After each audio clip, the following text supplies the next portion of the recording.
Nya itubag sa mama. Tanaw ng bibi ako kayo siguro. Pagkala ako siya daw, akong mama kalubaon.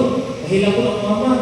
Di ay nanawag niya sa telepono, nagsulti ka, ang ako ang papa, padung uli ako sa litin, o misaliti ako kayo. Isakay ba ko ang papa, ang iyang isakyan, happy mo malulunod, kay grabe mo ang bawal ka ito. Kay grabe ang hangin sa naga. Muto, akong mama, nag-isang-isang, ako po, naghilang po. Remember po ako, I was still grade 5 or grade 6, grabe ang po nako.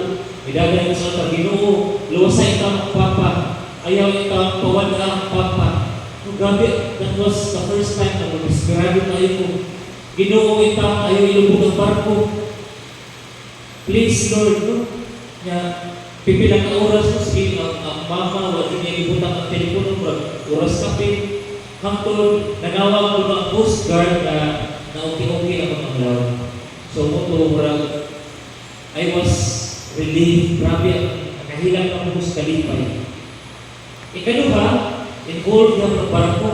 Kay seminarist, brother ko ato, ako na mismo ang isang case barko. May ato sa OED Mako na aming national gathering dito sa Mindanao, sa Butuan, sa community. And it's the first time na head to Mindanao.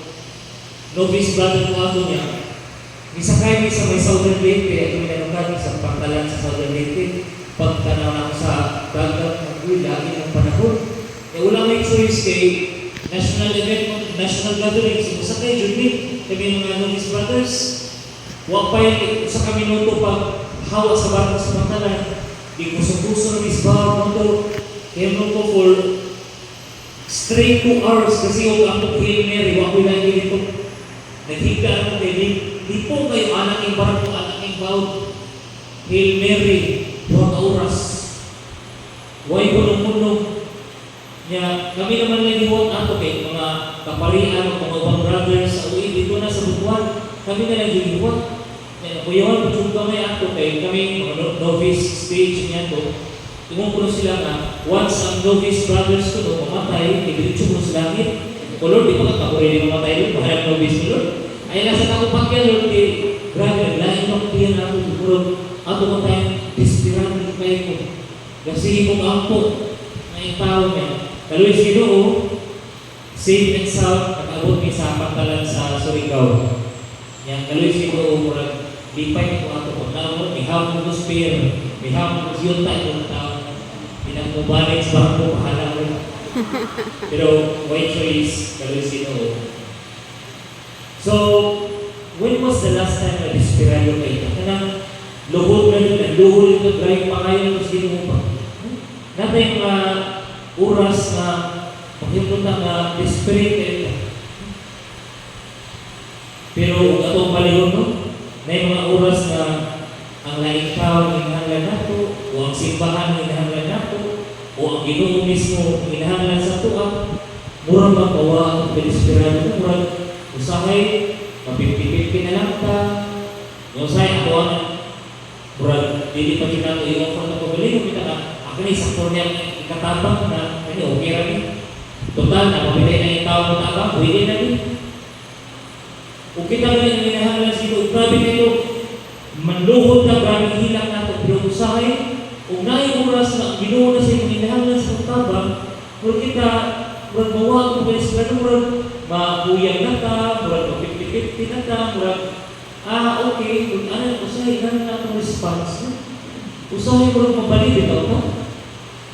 May times na, kung grabe atong, for example, natin makayos kung mga magpapa sa una, mananghinta ka, palaagot ka, natin ipananghin, sige na, sige na pa, grabe kayo itong pagpanikamon. Pero may times na, ako ang magiging na pinaghinahanglan, usahin mo ang mawa na.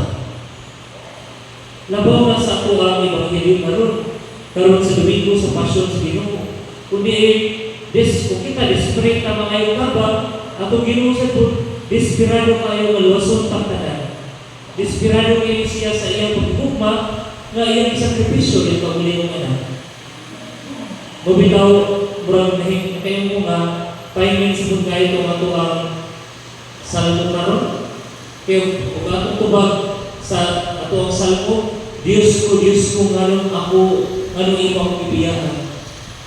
Murag po muni ang address sa ato ang Ginoong Hesus sa Amahan, because we felt abandoned. Yung usahay, ang Ginoo, ma-feel po niya mag-abandon na siya, kung kita, mura na magwa sa atong obligasyon. Mga ganyan sa mga responsoryo nito ba, mura po ipabati-bati na sa atong Ginoong Hesus. Mura na iyang ginana, igsuon ko, nga nung imo man ang ibiyaan. Nga nung dili mo ka maminaw, nga nung mura na makagwa, nga nung ang simbahan, ang komunidad, ang iyong silingan ay mga iyong tapang mo, lisod na makakaputo. Tinakapunta ngayon sa Pilihan ni Cristo sa itong pagsilibrar, sugod ni Semana Santa, atong hinuglugan o ato ang paminawang pag-ayo, ang punggong o ang hangyo sa Ginoo sa ato. Tinawag